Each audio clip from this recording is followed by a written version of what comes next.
ready. The session is soon to begin.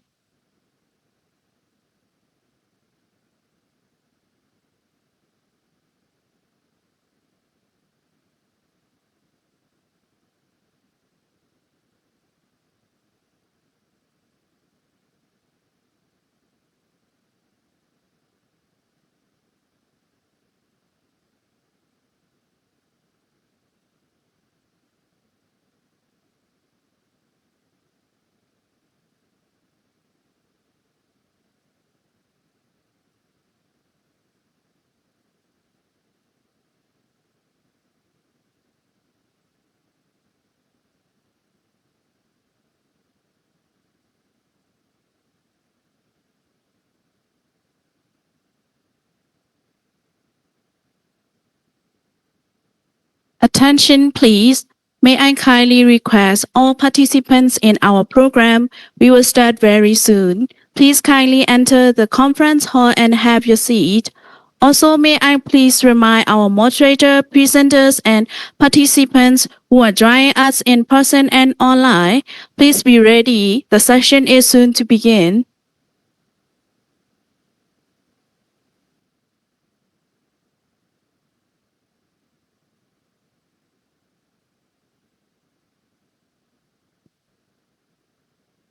Good morning. Respected to the most venerable Professor Dr. Kamai Thammasami, venerable members of the Mahasangha, and good morning to all distinguished scholars, ladies and gentlemen, alumni, and all participants who are joining us in person and online. This is the first session in this morning. It's a great honor to warmly welcome to the SSBU First Alumni Conference on the topics of Theravada Buddhist meditation, texts, living traditions, and contemporary scientific research. In marking the 10th anniversary of the founding of Shan State Buddhist University, I am Namumu Ao, an alumni student in Postgraduate Diploma in Library and Information Management Program 2026. I'm greatly honored to be an MC for this morning session. I would like to extend a warmly welcome to you all again.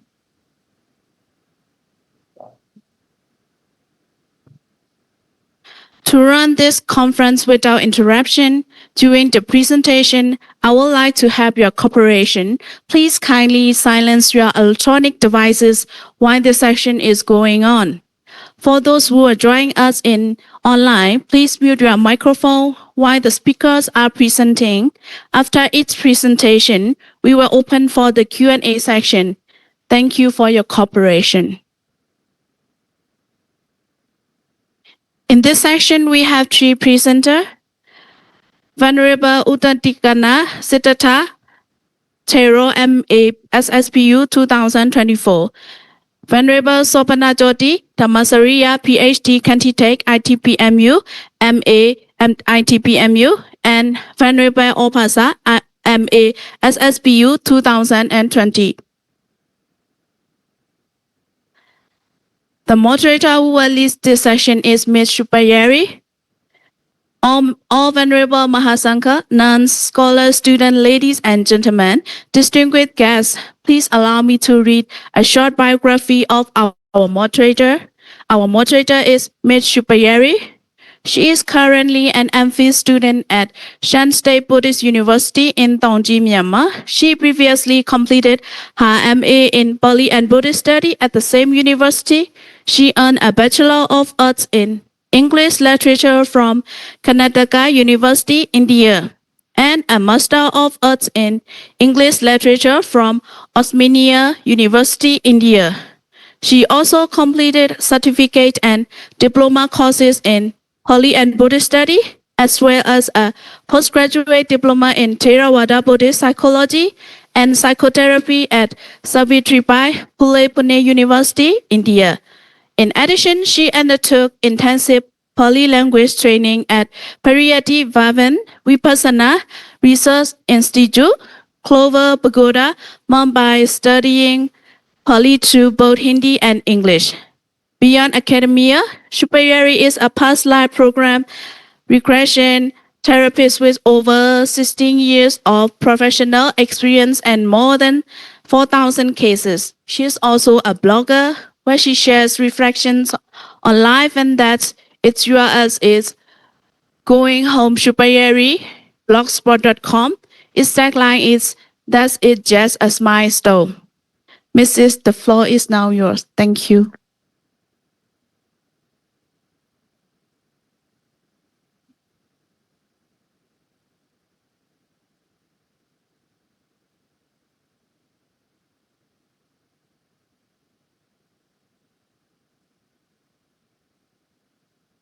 Hello. Greetings and best respects to Venerable Sangha, all the participants. I'm Shubayeri, moderator for today's function. So I'll be presenting the titles of the papers, brief biographies, and later the summaries. So today our first presenter is Venerable Udadigana Siddhartha Thero. He did his MA from SSBU in 2024. The title of his paper is The Preceptor-Disciple Relationship for Spiritual Growth Through Emotional Intelligence and Moral Guidance. His postgraduate diploma in counseling and psychological support from the University of Colombo in 25-26, Master of Arts in Buddhist Counseling from University of Kelaniya, PG Institute of Pali and Buddhist Studies in 2025, MA in Pali and Buddhist Studies Philological Pathway from Shan State Buddhist University in 2024, BA in Buddha Dhamma from ITPMU, Myanmar in 2022, Oriental Pandit Final Examination, General Degree from Oriental Studies Society of Sri Lanka, Vinay Vidu degree, the first Sri Lankan monk to receive this degree in 2018. Also, the first Sri Lankan Buddhist monk to receive the Alankara degree in Myanmar. He has skills in teaching, training, and meditation instructions.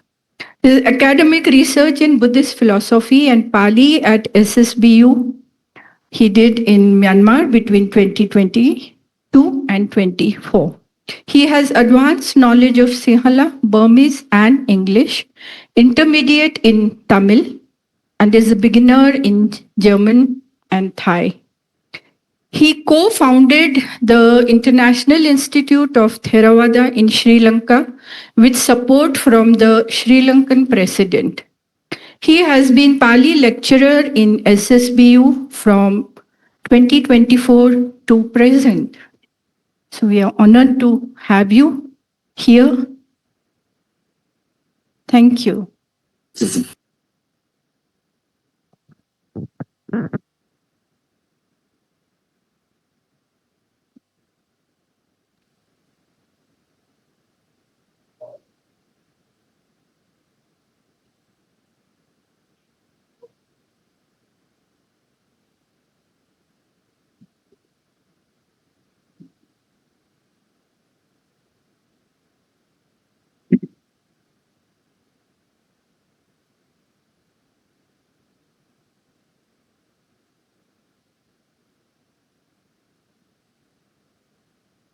May I have permission from Most Venerable Rector Sayadaw, Most Venerable Sayados, my dear Venerable monks, nuns, and distinguished guests. I'd like to present this first alumni based on preceptor-disciple relationship in early Buddhist monasticism. I would like to focus on a couple of dimensions can be noticed in Vinaya Pitaka connected with emotional intelligence. You can see social intelligence, interpersonal and intrapersonal emotional intelligence, group emotional intelligence. Finally, how did This mutual relationship leads to final liberation.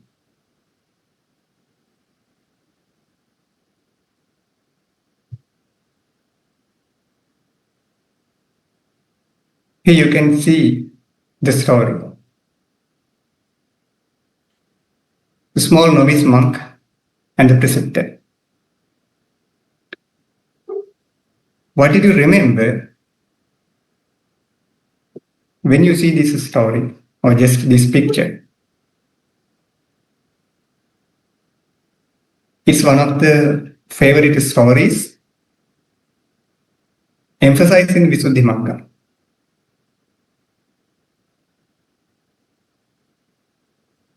One day, preceptor and disciple, small novice, went for alms round. When they were going for alms round, they received delicious milk food, delicious milk rice. Then after some time, they came back to their dining hall. You know, those days there were some dining halls even between village and monastery. I think it might be some kind of dining hall. It was between village and also monastery. Then both of them sat to take their meal. Then preceptor advised, "My dear novice, please be careful. Your tongue will burn." Then novice contemplated. What's my teacher is saying? Now, so we have gone alms round for a long time and we received this milk rice maybe 1 hour early. Now it's not hot, it's already cold. But what my preceptor is saying, he wisely contemplated that. He doesn't mention about the physical tongue. He mentioned about not to burn my mind. He contemplated his virtue at that spot. It's very pure. He has been developing meditation for a long time, even a small novice. He developed his concentration and also insight knowledges. While he was sitting on that seat, he attained arahantship on the spot. I'd like to focus on father-son relationship can be found especially highlighted with empathy. What Buddha has mentioned, anujanami bhikkhave upajjhaya. Venerable monks, I allow you upajjhaya. Upajjhaya means, in the commentary it mentioned, vajjavajjam upanijjhayati iti upajjhaya. Upajjhaya means who can observe mistakes and correct them. Therefore, we call him Upajjhaya. Then another important aspect, Upajjhayo bhikkhave saddhiviharikam puttachittang upattapessati. Upajjhaya or preceptor should have mindset that this is my son. Similarly, saddhiviharika upajjhayam pituchittang upattapessati. Saddhiviharika means the disciple. So grammatically what we call who stay with teacher. Saddhim viharati iti saddhivihariko. disciple should have mindset. This is my father. Evante anyamanyang sagarava sappatissa sabhagavuttino viharanta imasming dhamma vinaye buddhing virulhing bepullam apadisati.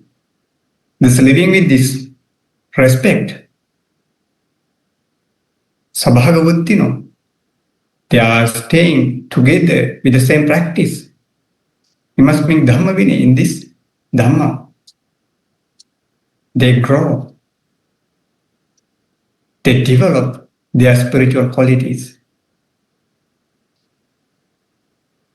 Here we can see relationship between this Vinaya Pitaka and psychological dimensions.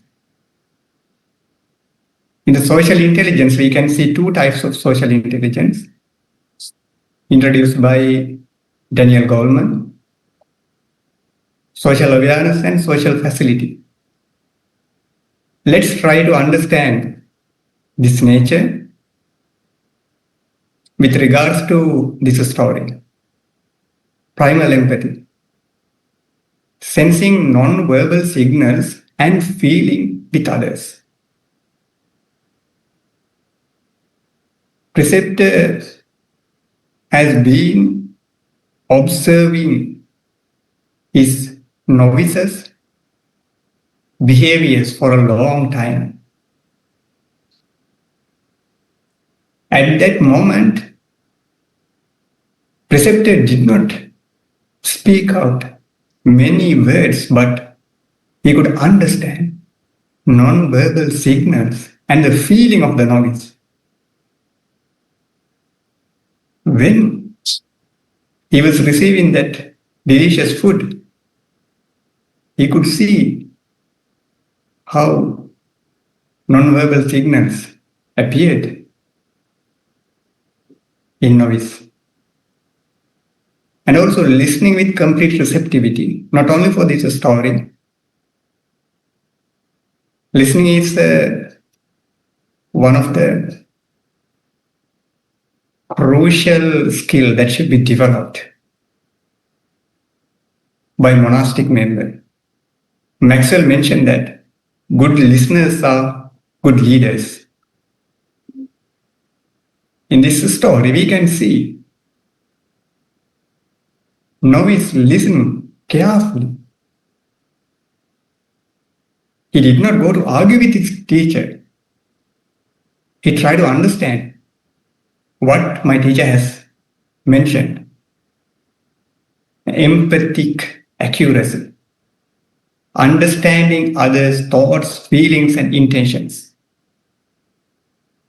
For both of them, preceptor understood thoughts, feelings, and intentions of novice. Similarly, novice understood what my preceptor expected from me. My preceptor's expectation is to achieve the highest level in this spiritual path. Social cognition, understanding how social world operates. We are nowadays, we are staying in a modern, developed, AI-generated world. Those days, they had some kind of complications, some complex societies. When we are staying in this social world, we should understand how it operates. Not only for this story, throughout our entire spiritual life, we have to understand how this social world operates. Let's move into social facility, synchrony, self-presentation, influence, and consent.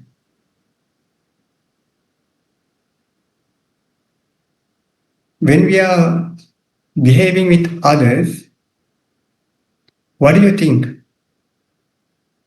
Either verbal interaction or non-verbal interaction is strong.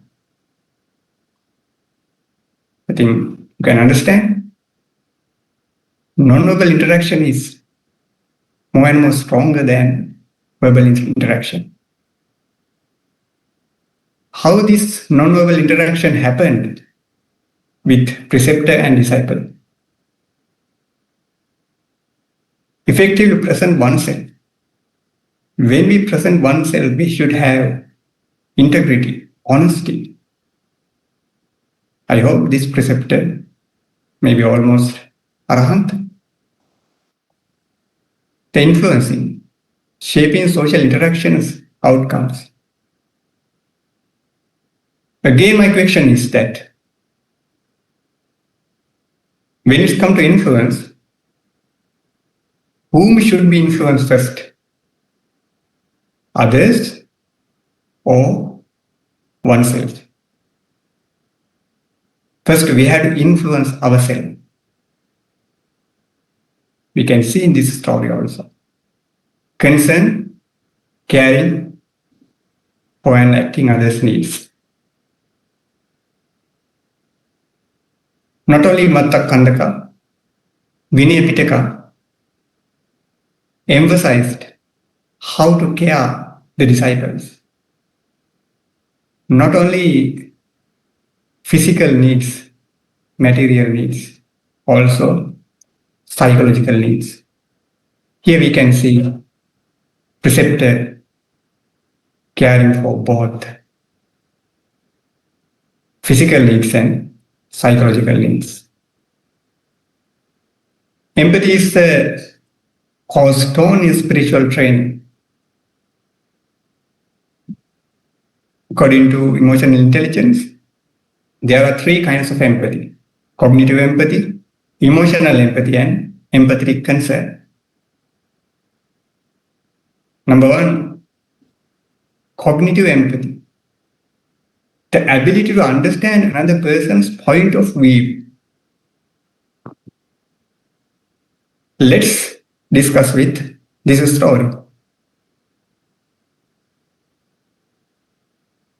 What happens actually? In this story, preceptor understood point of view of novice. Similarly, novice understood preceptor's point of view. Preceptor's responsibility is Recording in progress. Preceptor's responsibility is to teach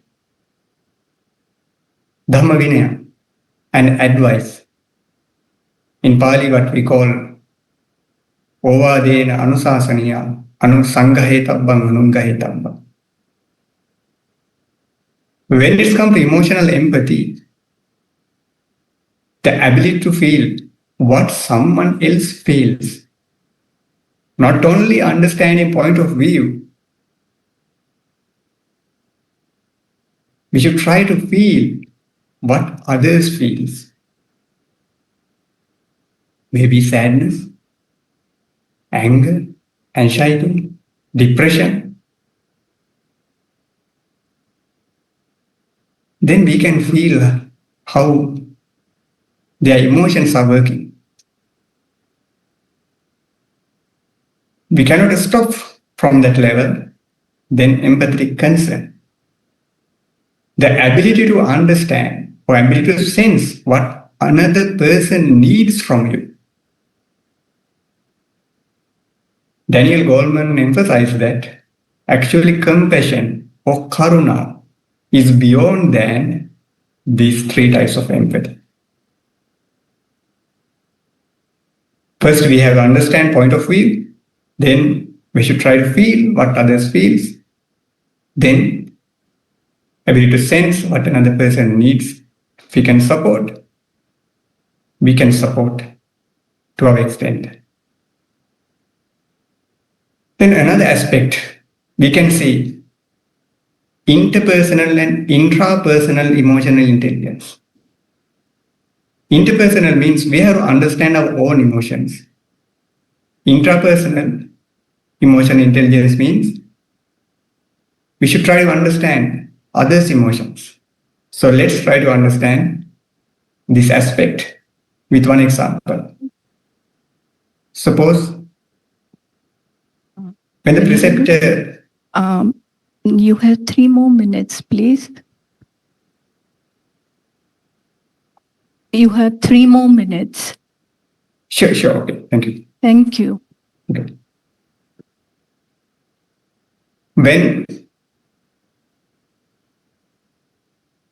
Suppose when preceptor commit an serious offense, Sangha's responsibility is to take legal actions. That is Sangha's responsibility. But what is the disciple's responsibility? Disciples should try to prevent such an action from being carried out by Sangha. If not, what should be done? Seek a lighter discipline procedure in a diplomatic way.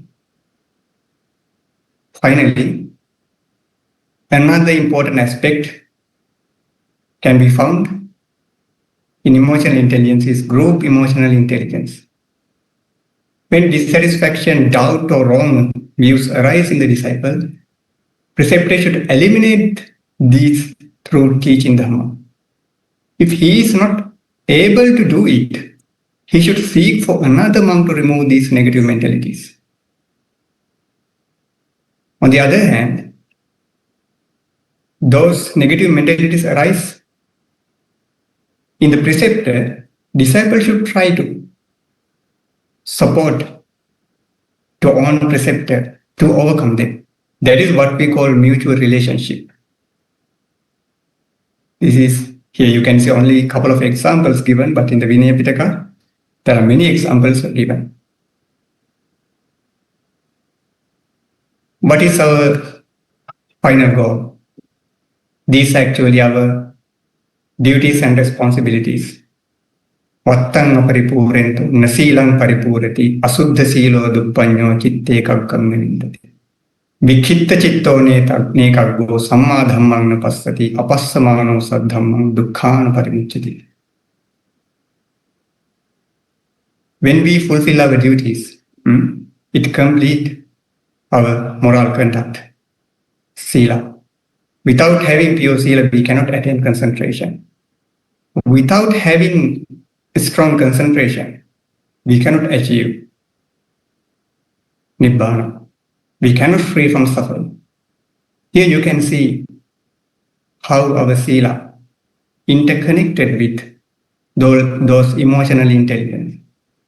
So I'd like to conclude this mutual relationship with preceptor and disciple is not only rules and regulations. That's a practice of virtue and emotional intelligence.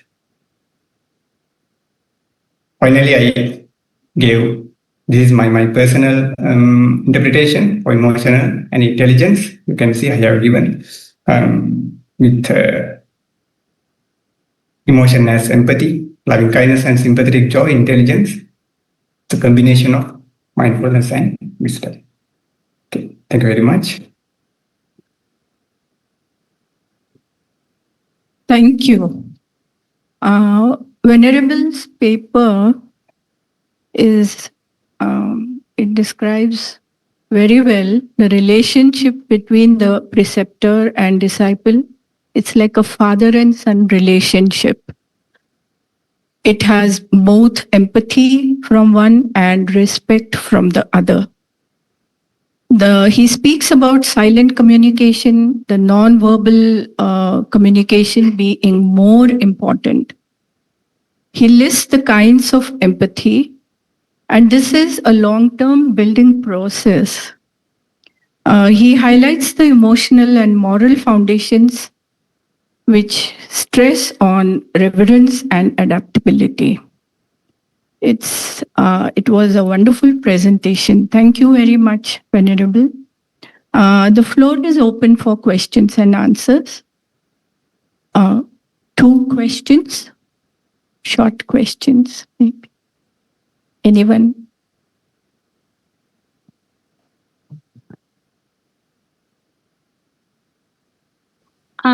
Good morning. Good morning. Yes, Venerable Siddhartha, and good morning to Baji.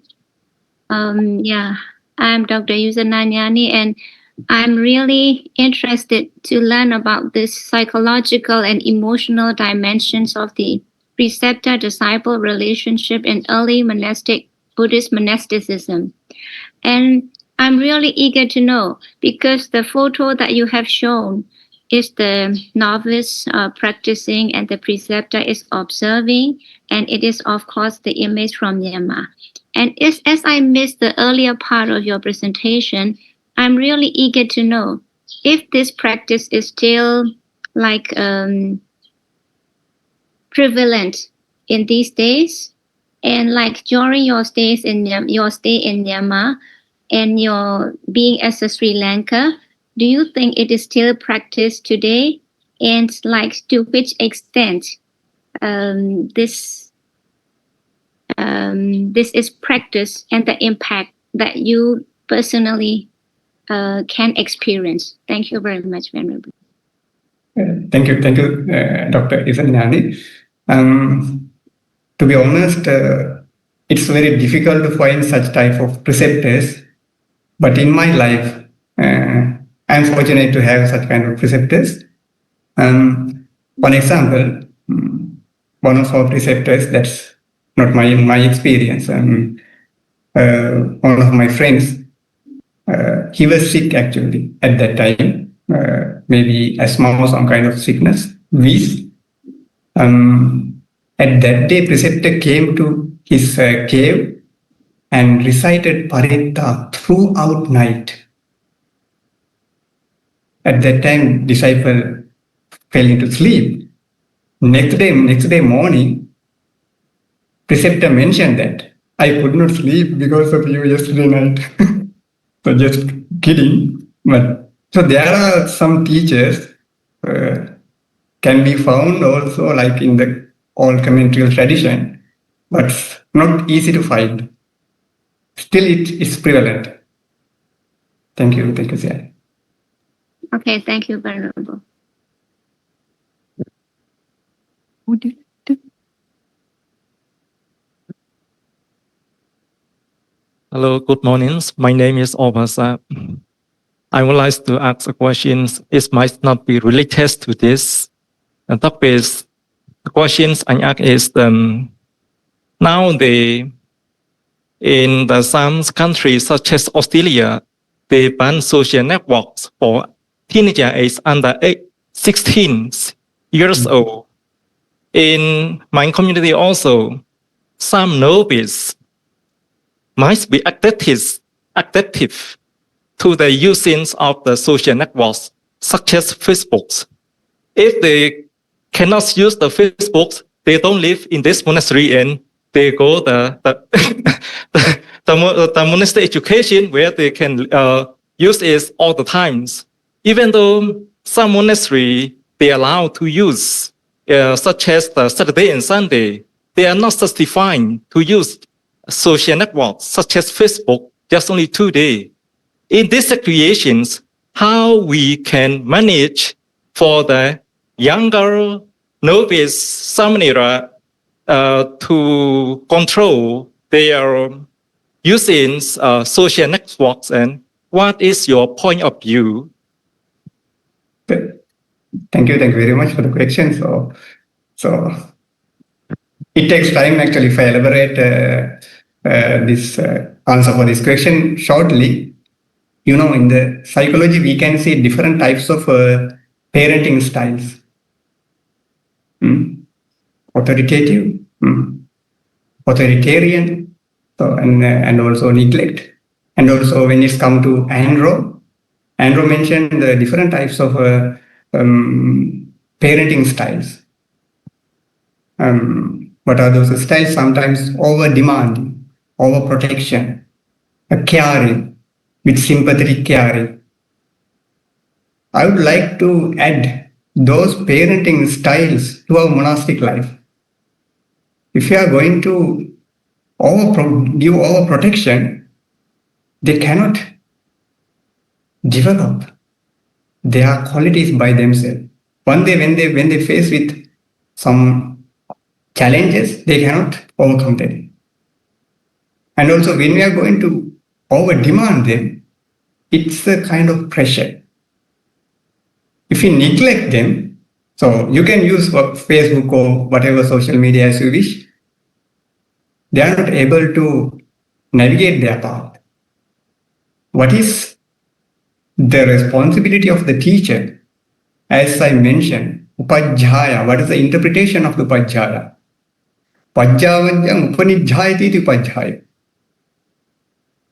Preceptors seek and observe minor and major mistakes, then correct them. So my suggestion is, we can allow them to use, but we should teach them how to use social media. And also we can make some kind of limitations. So we have that authority to make those limitations, but not in the rigid way. This is my personal opinion.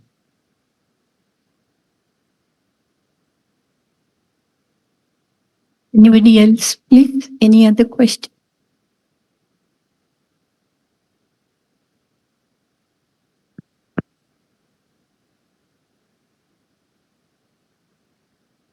No questions? Can we move to the...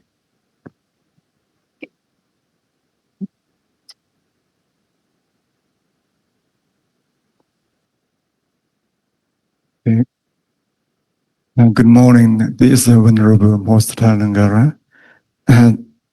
Thank you so much for your research on this dynamics on psychology between the preceptor and others, the disciple, we can say students.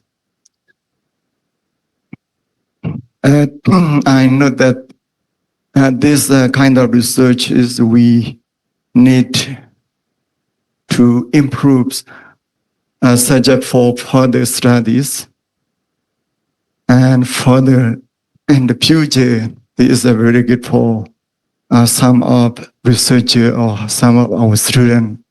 There's the not alumni and also the new student to do this. We can see these titles, and we can also think that like there's two up question, both from Sergi, Dr. Yusananyani and Venerable Opasa. This a kind of contemporary relevance. There's how do the preceptor, a disciple, and navigate in modern challenges like this globalization, technology, and as well and shaping culture, norms, and also the comparative study. So we also now note that in Theravada tradition we have the amongst Buddhist tradition like the preceptor and disciple, even though not a novice, but also in the high ordination bhikkhu upasamata. So how does this relationship differ across various Buddhist traditions such as not only Theravada but also Mahayana and also Vajrayana? And another point is about Buddhist potential, such as what we are differ psychological and emotional impacts on these both parties, from their parents and also from this preceptor and other senior monks, and how much this bond be used the therapeutically. And also one is very interested on this Paul using the secular application.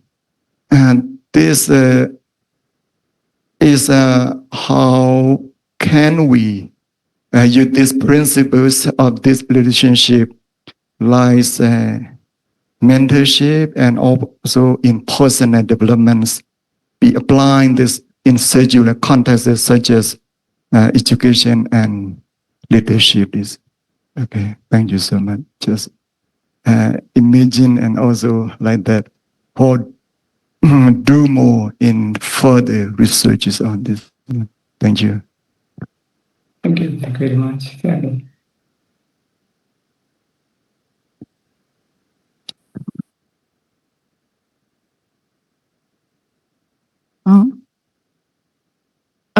If you're done, can we move to the second presenter, please? The second presenter is Venerable Sobhana Jyoti. His paper is on the role of mindfulness or sati in the observance of the Patimokkha training. Venerable Sobhana Jyoti is a Sasanadhaja Dhammacharya. He's a lecturer. Yes. He's a lecturer in the Department of Vinaya Studies, Faculty of Pariyatti at the ITBMU, Yangon.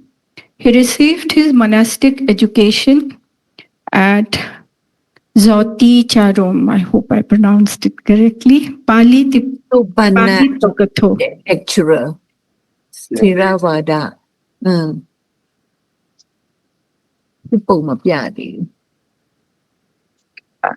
He earned diploma, bachelor's and master's in Buddha Dhamma and is a PhD candidate for Buddhist studies at the ITBMU in Yangon.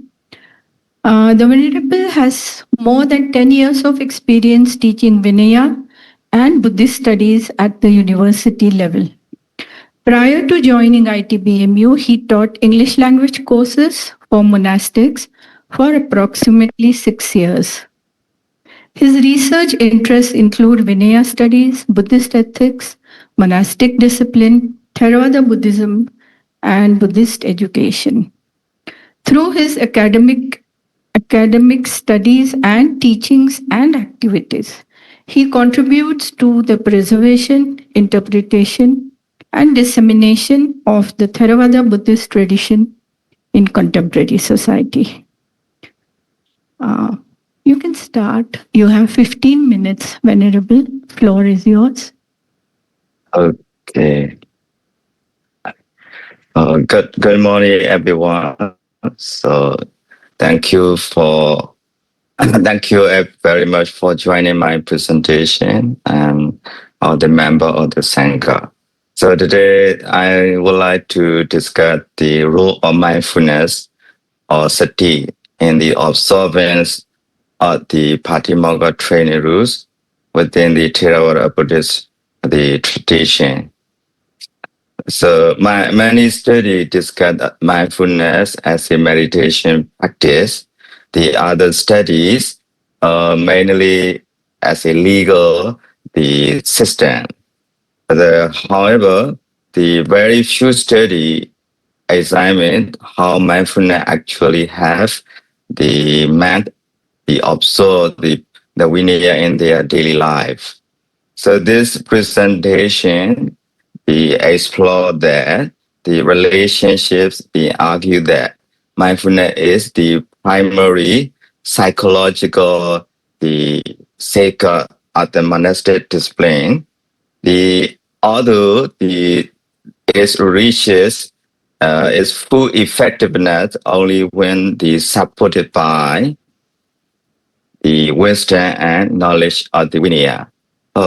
Can everyone hear my voice well?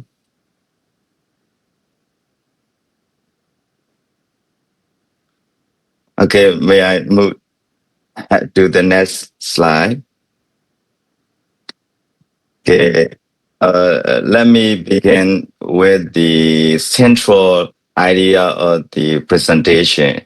So in this slide, so in Theravada Buddhism, the mindfulness is not only one factor among the many, it's the connect the three trainings: morality, concentration, and wisdom.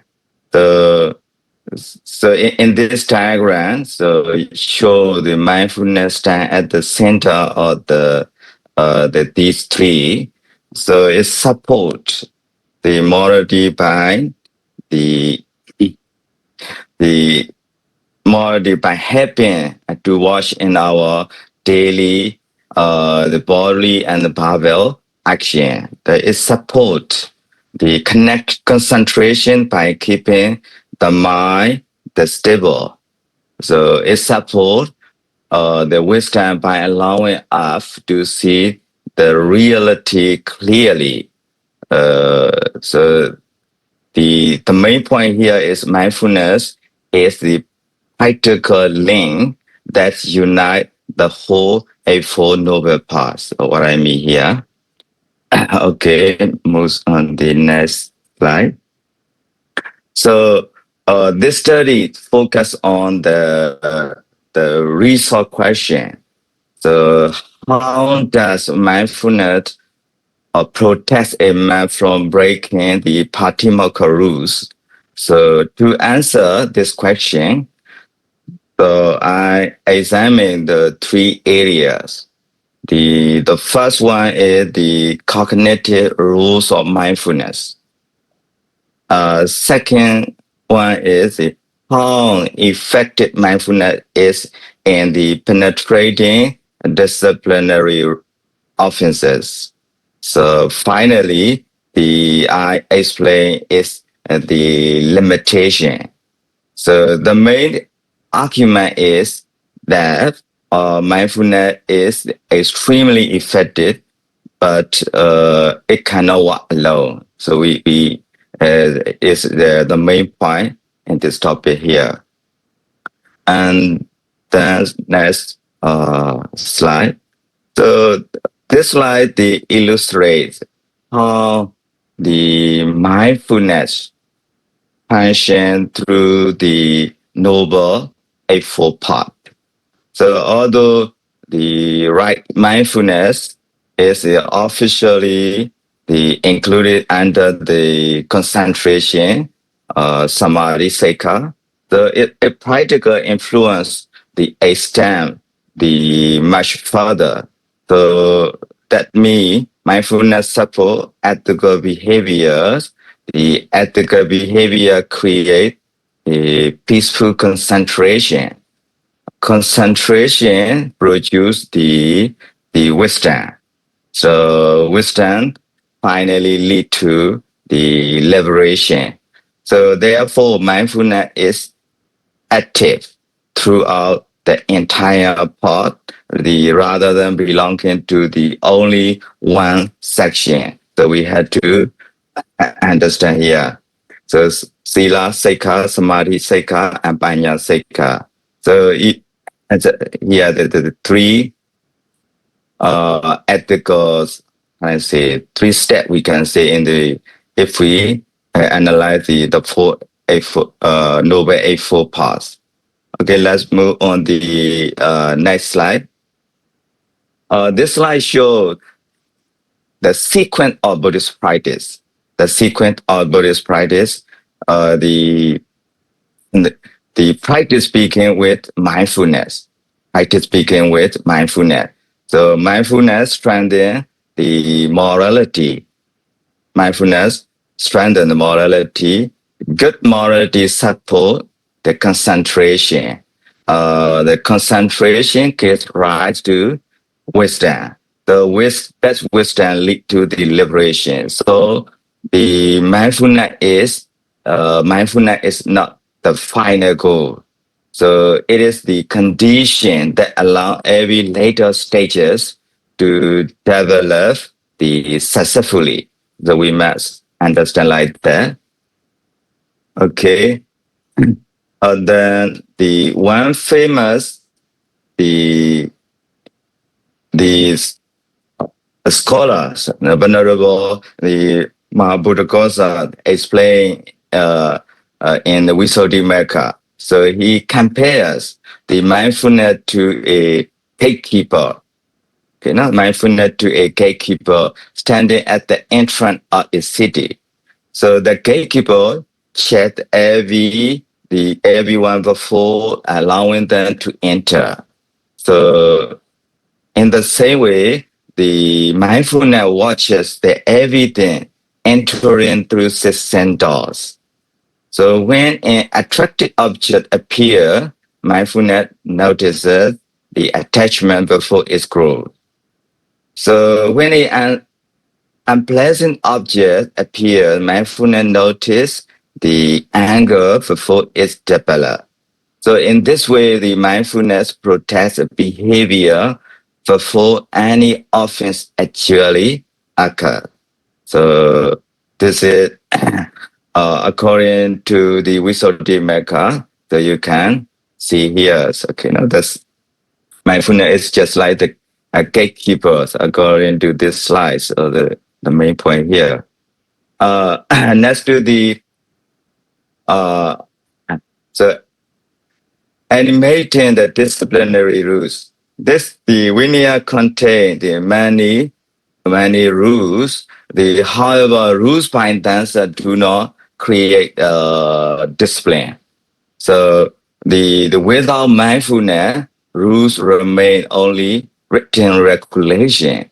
So mindfulness transform the external rule into living practice. So it filters our internal intention before they become speech or bodily action. So therefore, the mindfulness gives rise to the Vinaya by making discipline and active inner practice rather than merely the external, the obedience. So that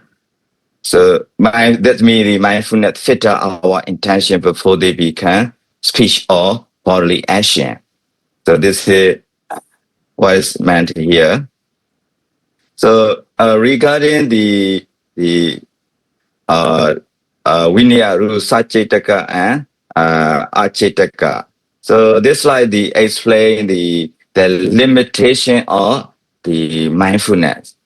So a bhikkhu or a man may be mindful or have good intention, yet he may still commit a certain disciplinary offense because he does not know he does not fully know the Vinaya rules. So in this situation, the problem is not the lack of the mindfulness. The problem is the lack of the legal or disciplinary knowledges. So therefore, knowledge of the Vinaya become the equally important. We have to understand this one. Okay, here. So here in this slide you can see a Sacetaka offense and Acetaka, the intentional offense and unintentional offense. So mind can restrain intention before physical action. Here, physical action occurs independent of the intention. So in the Acetaka. So the efficacy of the state, the highly effective state, intercept the intention. Okay, no? So that's why if we do not understand the Vinaya, so the mindfulness alone is not sufficient. This means like that. So okay, let's move on the next slide. Here I propose a simple model consisting of the 3 components. So first is the mindfulness. The second is the wisdom. So wisdom correctly interpret the situation. The part 1 is the Vinaya knowledge. So Vinaya knowledge determines whether an action is legally an offense. So the complete discipline, they require all the 3 working together. Removing one of them, weaken the whole system. So what I mean is these 3 things are working together. It's me like this. So Venerable, you have 2 minutes, please. Okay, thank you. Okay, Thank you. Sorry. okay, sorry. Okay. So this slide presents one of the main conclusions of my research. So internal restraint refer to the guardian of the sixth faculty through the mindfulness. The external restraint refer to observing the Patimokkha rules. There are two separate practices that instead they support each other. The mindfulness protects the mind internally, the Vinaya protects the behavior externally. Together they produce complete the monastic, the training rules. And then, okay, let me go on the next slide. So my finding can be summarized in 3 points here. The first, mindfulness is a highly effective in preventing intentional offenses. So second is that it has the limitation regarding the unintentional offenses, the achitaka. So third is wisdom complete the mindfulness. So only when the mindfulness working together with the wisdom and the Vinaya knowledge can monastic discipline be complete. Okay, so that this study also contribute to the Buddhist scholarships. So many previous study they separate the meditation from the Vinaya. So the meditation is the often treated by psychology. Vinaya is treated as a legal study. So my research brings these two areas together. So it's argued that the meditation and discipline are not the separate subject, but two aspects of the same training. Okay, and the last. So this final model summarizes the entire presentation. The mindfulness is the central instrument of the observing the Patimokkha. So however, mindfulness reaches its full potential only when guided by the wisdom and supported by the knowledge of the Vinaya. Therefore, the complete observance dependent upon the integration of psychological awareness, the ethical, the understanding, and the legal knowledge. Okay, thank you very much for your kind attention. I hope the presentation has shown that mindfulness is not only meditation technique, but also the practical, the safeguard from monastic discipline. At the same time, mindfulness alone is not sufficient. So effectiveness reaches the completion only when supported by the wisdom and through the knowledge of the Vinaya. Okay, thank you. Thank you, Venerable. Okay. The Venerable states that sati or awareness is the foundational link which integrates morality, concentration, and wisdom. It enables development of insight knowledge, which helps monastics to identify wholesome and unwholesome states. So this mindfulness is the gatekeeper which filters these inputs. Effective observance of Patimokkha requires one to understand the disciplinary system to avoid unintended offenses. So he states that sati and panya must operate together. Thank you, Venerable, for your excellent paper. And I open the floor for any questions, please.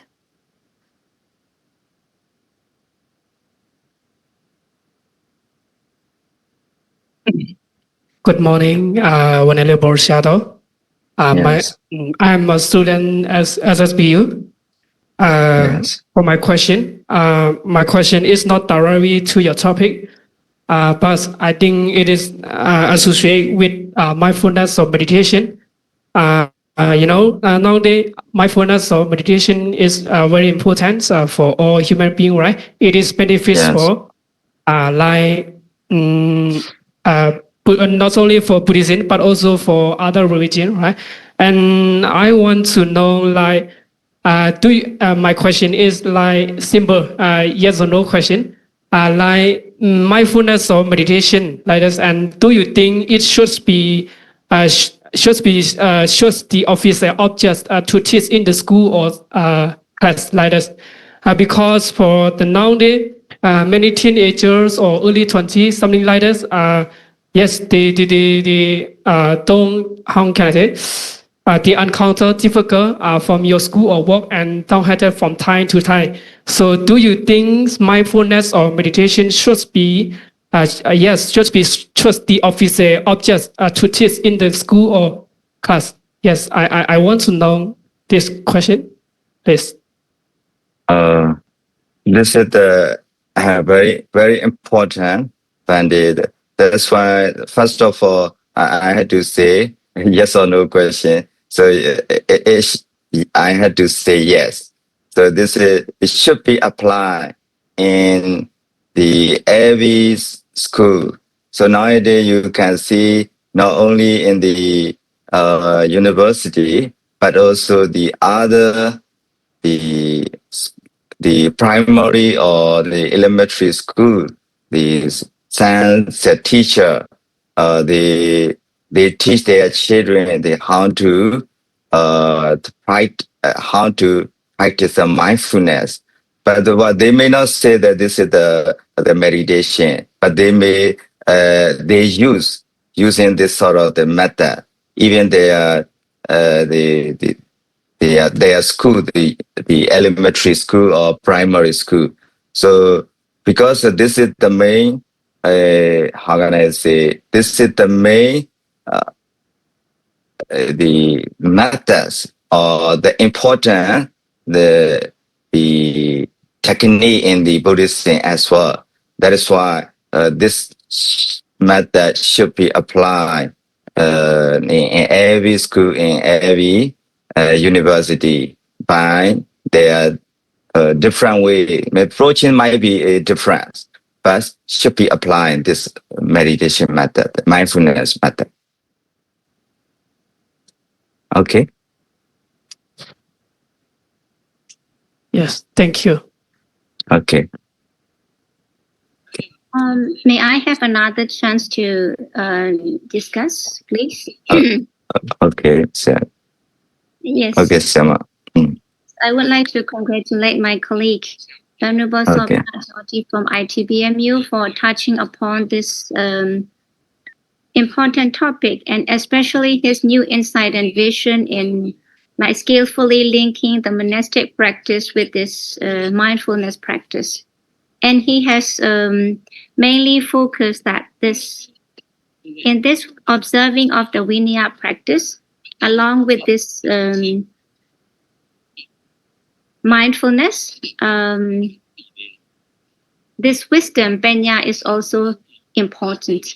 Then I would like to raise a question and really eager to know the role of effort, viriya, in this Vinaya practice, because as the Sammapatthana, right effort, not for the unwholesome factors to arise and to remove the unwholesome factors that has already arisen, we need effort and mindfulness. So I'm eager to know how you would like to integrate the role of effort or viriya in this practice. Thank you very much, Pandit.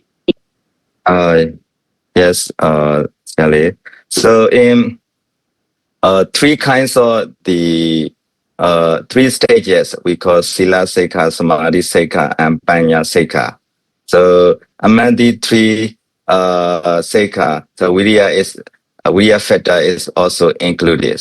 So here in my topics, my point is regarding the Patimokkha Samvara Sila and Indriya Samvara Sila. Actually, 4 types of Sila, Jatuparisuddhi Sila. So by the Ajiva Parisuddhi Sila, but I didn't the focus on this topic, so that's why I didn't explain regarding the Vidya the entity. But actually, Vidya is also included in the 3 kinds of stages. The Vidya is also very important by practicing the Vidya, the Ajiva, the Parisoti Sila can be purified. So this is my answers, really. So Vidya is also very important. So Okay. you get the point or no? Yes, I get the point.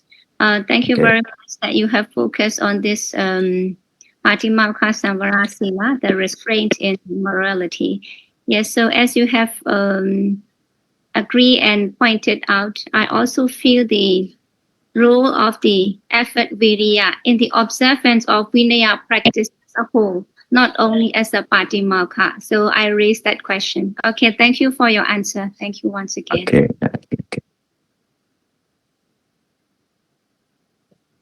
Any more questions, please? Yeah. So thank you very much, Venerable, with your wonderful presentation. I am Venerable Dr. Penyindria, represented Rekabura Buddhist University. Now my question is that very simple. It is the nowadays the young monks and nuns, it's very difficult to follow the Vinaya rule, especially social media, and they have really busy on that. In this situation, what kinds of type of the mindfulness meditation practice benefit to this situation, Venerable? Thank you. So we what kind of meditation practice? Yes. Okay. Mindfulness meditation practice, especially. Mm-hmm.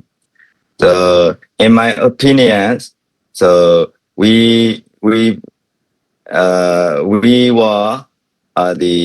born in the 21st century. So we were the Buddha, the laid down the many rules over 2,500 years ago. So the situation between at the time of the Buddha and nowadays. So we must, first of all, we had to differentiate the two things. So, but when we are in this period, so we have to focus on the current situation.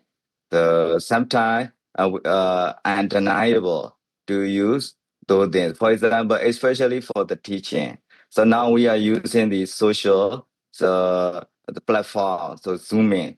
By using the Zooming, we can communicate each other.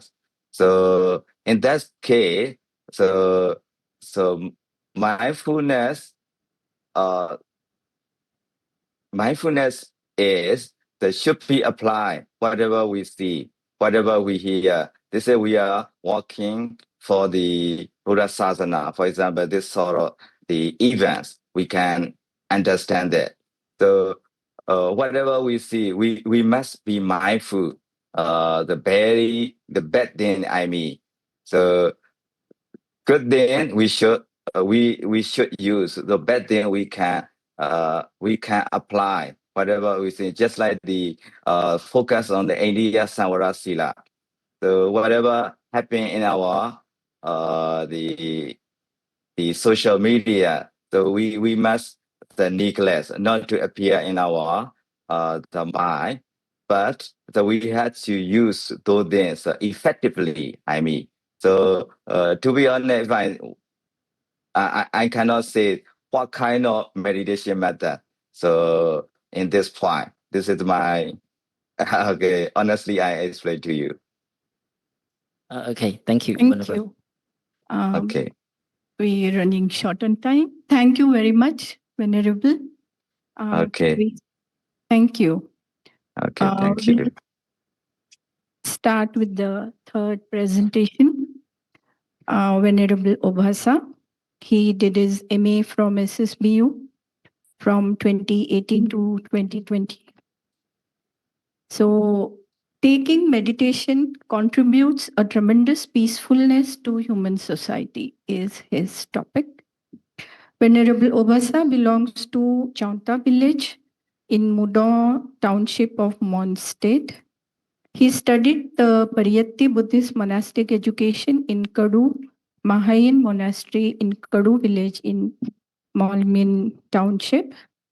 He did Sukhakari Pariyatti in Malmin, Harama Pariyatti in Mudon, and Chekse Mon monastery in Bahan, Yangon. He passed the Dhammacharya degree held by the Ministry of Religious Affairs in Myanmar in 2005. MA in Buddhist Studies from University of Kelaniya, Sri Lanka in 2008, and MA in Buddhist Studies from Shan State Buddhist University in 2024. Currently, he is pursuing PhD in Buddhist Studies from the International Buddhist Studies College in MCU, Thailand. Thank you, Venerable. The floor is yours.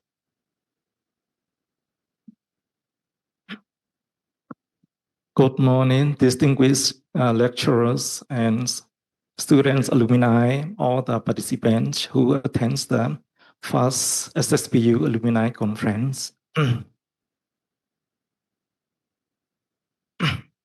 I am very grateful and thankful to this conference to give me opportunity to present my paper. My title of paper is Taking Meditation Lead to Benefits of Harmony and Unity in Society. Is a little big change from the my full paper. Just only the titles change.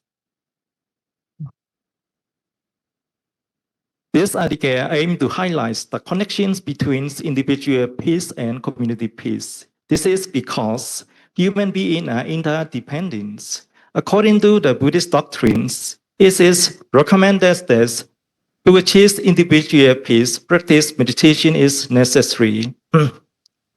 There are two parts in this paper. The first part of the paper illustrates the reasons why human beings have to live with hostility and why human beings have to live with hostility and how can they live peacefully and harmoniously, unity within a community. These concepts are particularly based on Sakka Panya Sutta, Siraka Sutta, and the metaphor of the five hindrances. The second part of the paper indicates the method of meditations in order to live peaceful community. This concept particularly rely on the Mahastipatthana Sutta, Bodhi Raja Kumara Sutta, and Anatha Pinika Vada Sutta and Rahula Vada Sutta. There is a conversation between the Buddha and the king of the god Sakka. What is the reason that human beings have to live with hostility and hate? Although people are praying to live with peace and harmony in society. And then in summary, the Buddha replied to the Sakka of the kings step by step. The first one is jealousy and avarice. The second one is love and hate. The third one is desire. The fourth one is the thinking of the thought process. This five of the step originates from the cravings, pride, and wrong view.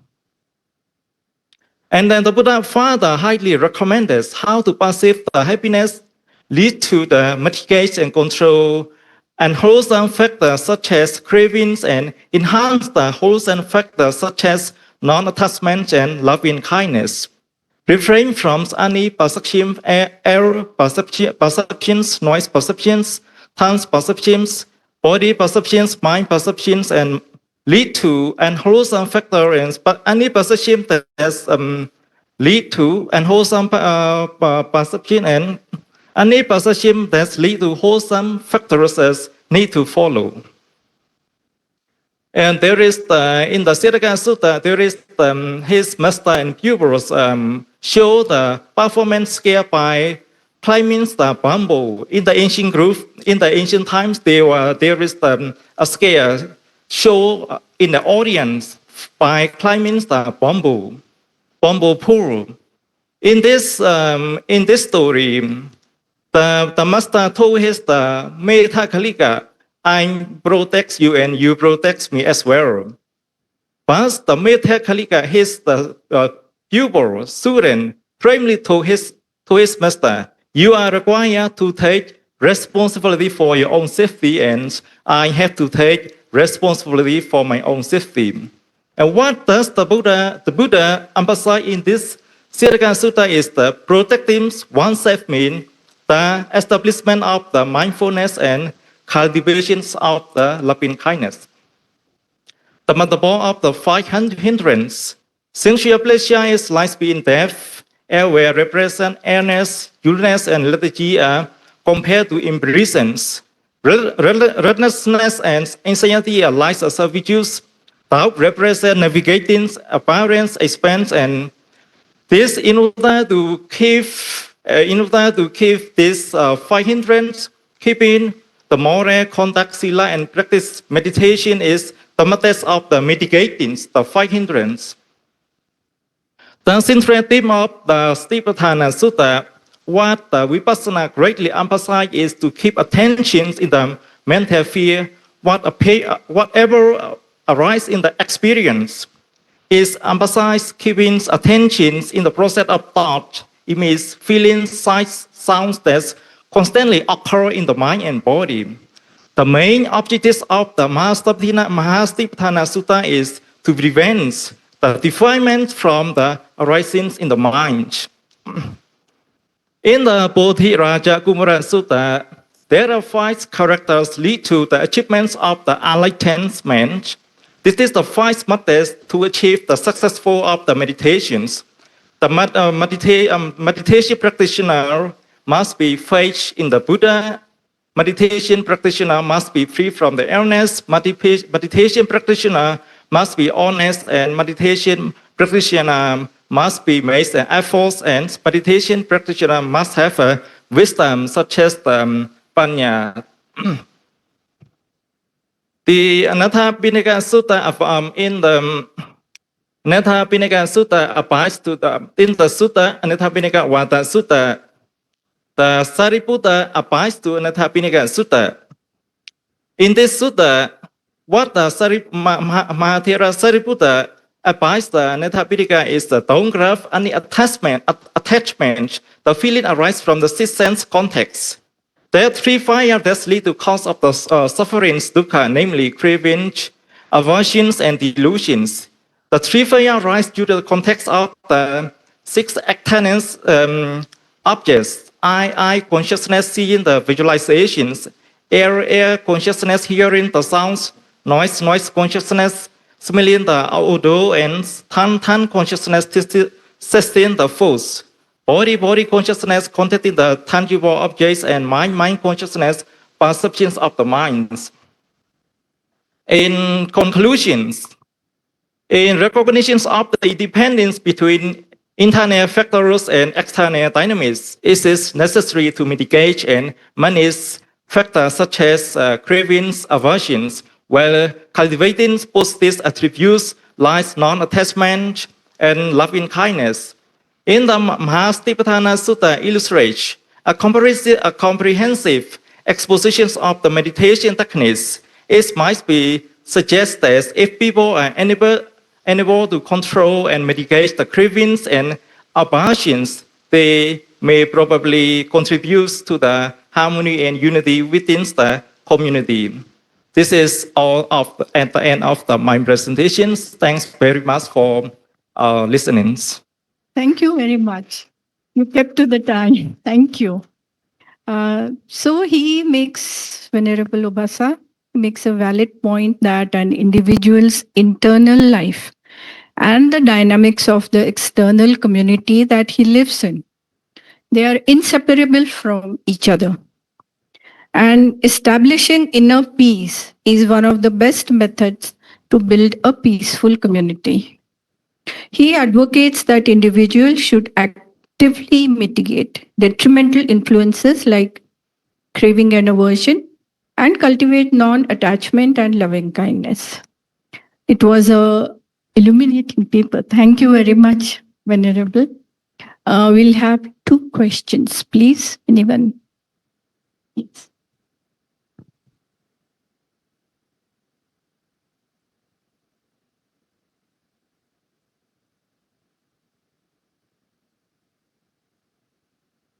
Good morning, Venerable Obasa. You presented very well, and I agreed on. My name is Dhammapia from BA Pali in Buddhist Study first year. So I agreed on your topic. Meditation leads to harmony and unity in human society. My question is that, first of all, to be clear, I have so many friends from different backgrounds, religions, and most of them, I see Muslims who follow Islam.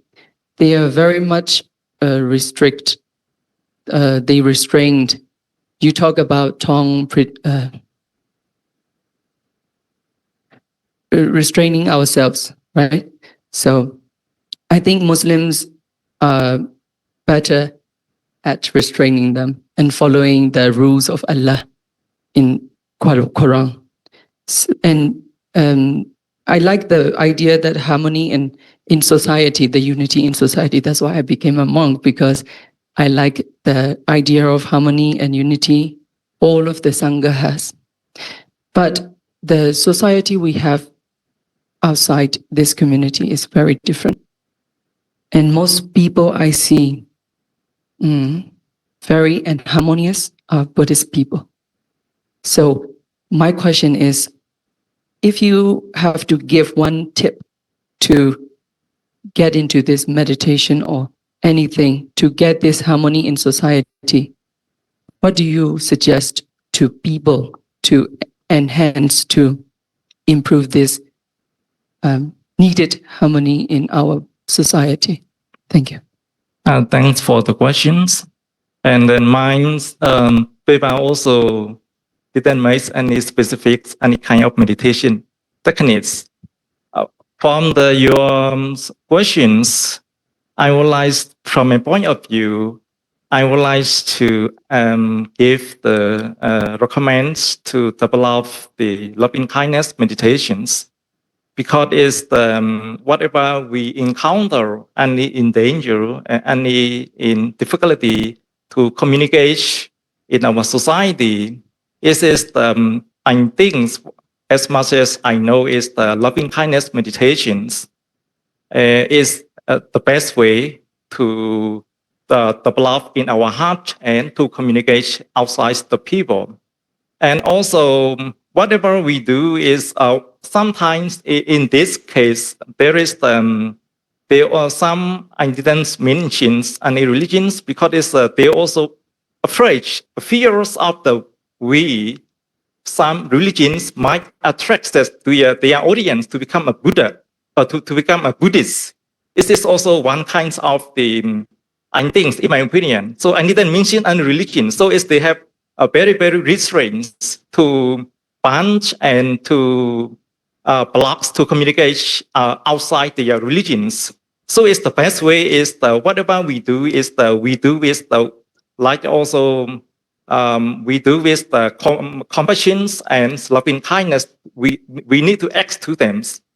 It says there is if you also study, there is a lot of in the story in the Buddha, because the Buddha need to deal with in the ancient time there is how can we say, in our India didn't mention any Buddhist or any religions, didn't mention. The Buddha have to encounter, have to deal with this kind of the situation, there is a lot of story. I think is the best method is to establish loving kindness in our heart, and we can communicate in the outside world. Just for the clarity, because my question was a little bit sensitive. I meant Buddha, he did not force anyone to do this, do that, but people don't follow. That's why I posed this question, and you satisfy my question. Loving kindness practice. Thank you very much, Honorable. Thank you. One short question in case there is. Yeah.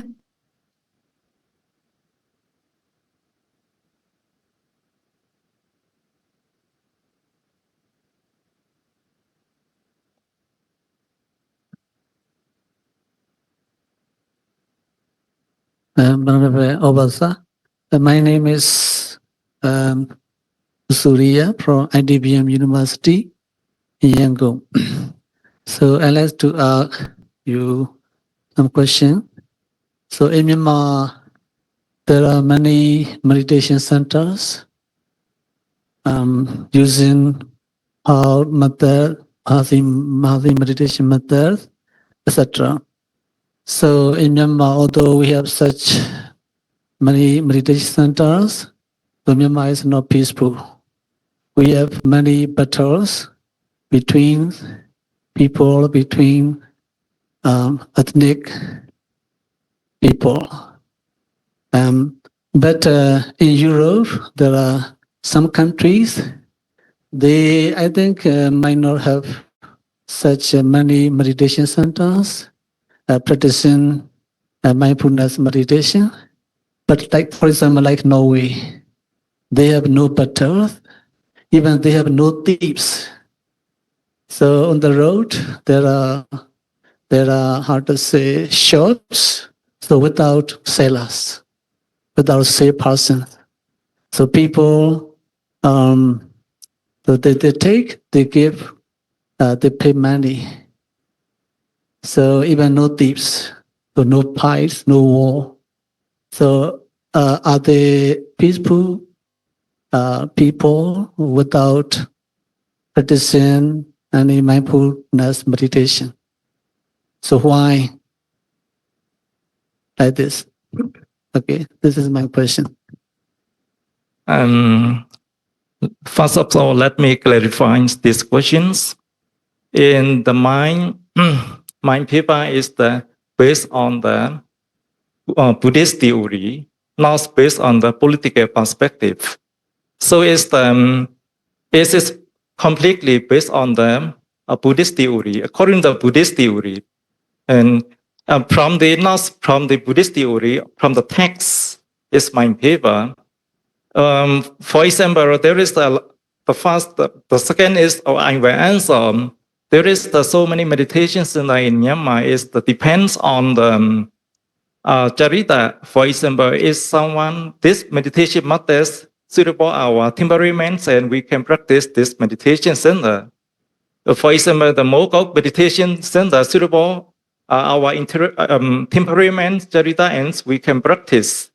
This is the reason why there is in Myanmar there is so many kind of meditation method, and it also depends on the charita. For example, the master success this method, and he will guide to his follower to the delivery this methods. All the methods are right because it depends on the charita. In the Buddha time also, the Buddha used many skillful methods to preach the doctrines. So this mind paper is not based on the political perspective. It's based on the Buddhist theory. I just only answer this question. I cannot answer. It's my fault, not your questions. Thank you, Bhagavan. Thank you very much. We are at the end of this session. So can I hand over to...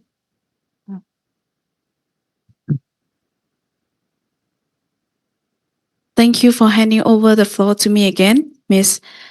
I'm delighted to our moderator, Ms. Shupayari, for moderating this session successfully. In addition, I would like to thank our presenter for sharing their insightful speeches at the SSBU First Alumni on the topics of Theravada Buddhist meditation, texts, living traditions, and contemporary scientific research to mark the 10th anniversary of the founding of SSBU and inaugurations of SSBU Simaho. I'm deeply grateful for your time. This session ends here. I truly appreciate the audience who are joining us in person at KPHēt International Meeting Hall and for those who are joining us in online from various countries. Hopefully, please join us again for the next session after refreshment. It will be the time for refreshment. Tea and coffee will be served at the right of the entrance to this KPHēt International Meeting Hall. Please enjoy it. Thank you.